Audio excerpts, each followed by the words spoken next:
मनापासून आभार ऑडिओ नाहीत की तहसीलदार साहेब, म्युन्सिपाल्टीची सगळी मंडळी वेळेत इथं आली आणि एक अत्यंत दुर्दैवी शॉर्ट सर्किट होऊन जी आग लागली होती ती विझवण्यात आलेली आहे.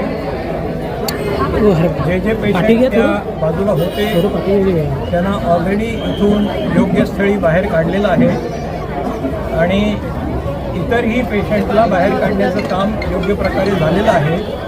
आता असा कुठलाही पेशंट इथे आत राहिलेला नाही आहे ज्याला काही इजा होऊ शकते. आग आटोक्यात आहे आणि कोणालाही काही झालेलं नाही आहे. दुर्दैवाने हे झालं. आता इलेक्ट्रिशियन आणि ती सगळी मंडळी जी आहेत ती याची कारणं शोधून काढतील आणि ती विस्तारल्यानंतरच पुन्हा पेशंटला ॲडमिट करण्याची प्रक्रिया सुरू होईल. गंभीर पेशंटला कोणती काही जास्त गंभीर वगैरे झाले असं काही? कोणालाही गंभीर इजा झालेली नाही, कोणाला इजासुद्धा झालेली नाही. सर्व पेशंटना वेळेत बाहेर काढलं गेलेलं आहे आणि योग्य स्थळी त्यांना हलवले.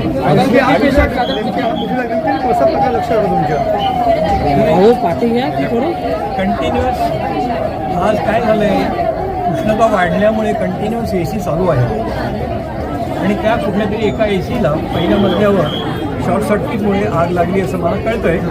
पण त्याची आता शोध करावा लागेल कशामुळे आग लागली. तर ICUचे पेशंट कुठे शिफ्ट केले? ICUचे पेशंट ऑलरेडी बाहेर काढून दुसऱ्या हॉस्पिटलमध्ये शिफ्ट केलेले आहेत. पेशंटच्या सर्व नातेवाईकांनी कृपया घाबरून जाऊ नका. त्यांना योग्य स्थळी हलवलेलं आहे. हॉस्पिटलमध्ये हा सगळा डेटा तुम्हाला मिळेल कोणाला कुठल्या हॉस्पिटलमध्ये, कारण जिथे जिथे उपलब्धता होती त्याप्रमाणे ती हलवली आहेत सगळी मंडळी आणि त्यांचा डेटा तुम्ही द्या. सर 51 पेशंट होते आणि त्याच्यामध्ये 7 ICUचे होते. सगळे पेशंट आता स्टेबल आहेत. किती पेशंट हलवले?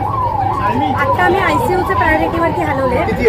ICUचे 7 पेशंट हलवले आणि याला सिव्हिलला जे आम्ही हलवले ते डायलिसिसचे 2 आहेत आणि बाकी मिळून एकूण टोटल 5 झालेले आणि बाकी आता सगळं वरती मॅनेज झालं आहे. सगळं स्टेबल आहे, सगळं आहे. आता एक 15-20 मिनिटात आम्ही कॅज्युअल्टीला सगळे पेशंट आत घेऊ, एक चेक करू आणि त्यांच्या डिपार्टमेंटला परत सेटल करू. कोणालाही जीवितहानी किंवा कुठलीही अशी काही हानी झालेली नाही. आग पूर्णपणे कंट्रोल आहे. कोणीही काही घाबरण्याचं कारण नाही. हॉस्पिटल मॅनेजमेंटने त्यांचे जे ICUचे पेशंट आहेत ते चिराई हॉस्पिटल, सिव्हिल हॉस्पिटल किंवा शहरातील इतर हॉस्पिटलला शिफ्ट केलेले आहेत. त्यामुळे आता कोणीही घाबरण्याचं काही कारण नाही.